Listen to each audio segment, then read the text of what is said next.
Former Wisconsin Republican Congressman and Fox News contributor Sean Duffy and Democratic strategist Richard Goodstein. Gentlemen, welcome.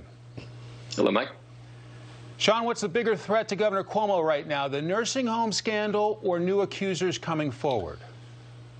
Well, I think it's the new allegations of sexual misconduct, because now the Democrats and the media are willing to report on, the four accusers that have come out and talked about Andrew Cuomo's misconduct. But in reality, the real scandal here is that 15,000 at least seniors died because of his policies in COVID over the pandemic. So I look at Cuomo, and when you have Republicans and Democrats and the Me Too movement coming out against you, you can come in a press conference and say, I'm not going to resign. I'm going to let due process that I didn't allow anybody else to have, that I've accused as a Republican. I want it to work for me. In the end, this won't work for him because now the mob is coming for Cuomo. Richard, both of those Cuomo scandals do not appear to be going away. How big a trouble is he in your view?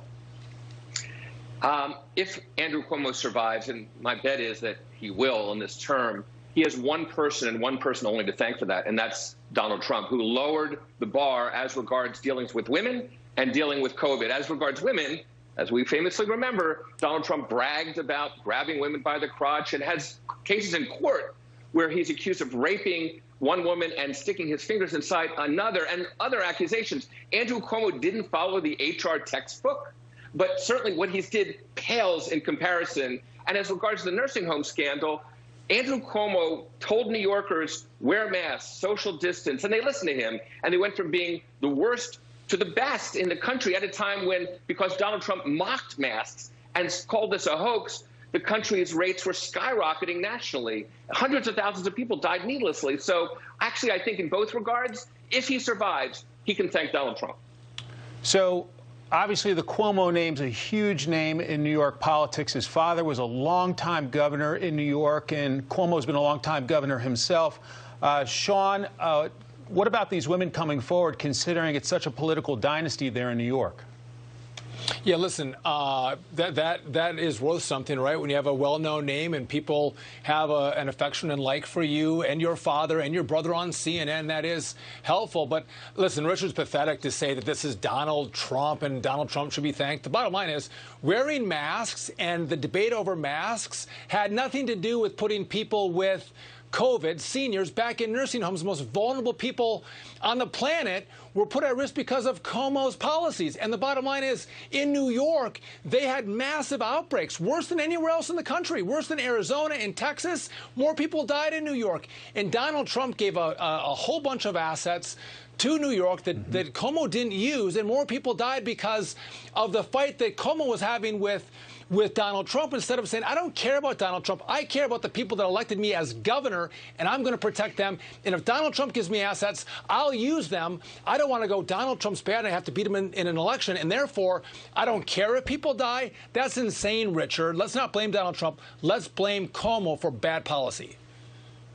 Let's take a listen to this clip from Governor Cuomo a short time ago. I'm not going to resign because of allegations. The premise of resigning because of allegations is actually anti-democratic, and we've always done the exact opposite. The system is based on due process. Richard, your reaction to those comments? Well, again, I think everybody believes that there should be due process here. But honestly, I think this is not an investigation where we're going to end up with a lot more facts than we already have, than these various accusers are bringing forward.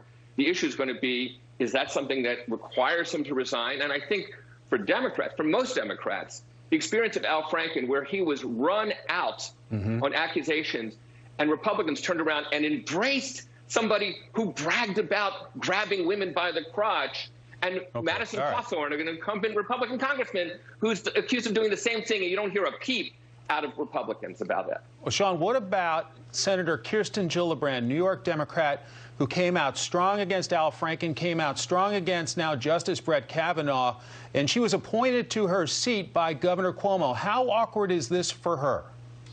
Yeah, it's really awkward, and it seems like a lot of Democrats, when the accusations are made against Republicans, they will pile on, call for investigations, call for lie detector tests. You know, what they did to Brett Kavanaugh was outrageous. But when it's a Democrat, they seem to sit back and go, well, let's have due process, which, by the way, we should actually advocate for due process. We should advocate for these principles that are the foundation of a democratic society. I agree with Cuomo's comment, but it's interesting that you want those democratic principles to apply for you, but if you have political enemies, you want to actually have the accusation be the conviction.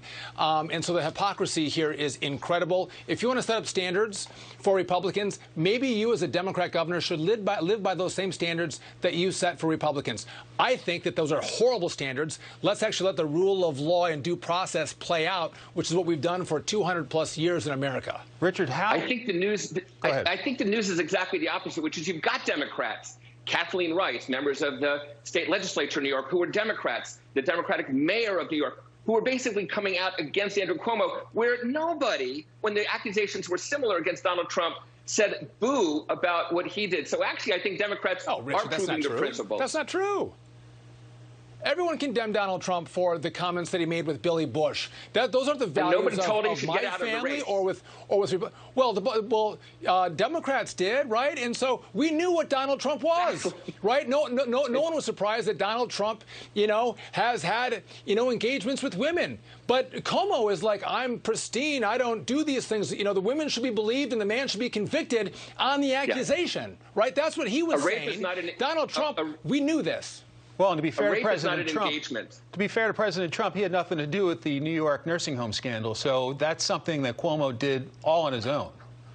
Right, Richard? Can I say something, Mike, about that? Sure. The nursing home scandal is whether the deaths in nursing homes were just those, or whether people who left nursing homes and went to hospitals and died there, whether they should be counted as nursing home deaths. He was following CDC guidelines, Cuomo was, by having people leave hospitals and go back to nursing homes, where the evidence is that the people who brought into nursing homes were the staff, not the people having left hospitals. So it's not exactly apples to apples. All right, gentlemen. Hey, Richard, lying to the Department of Justice about how many people died in nursing homes was not CDC guidelines, right? That was about protecting your political hide in trying to attack Donald Trump.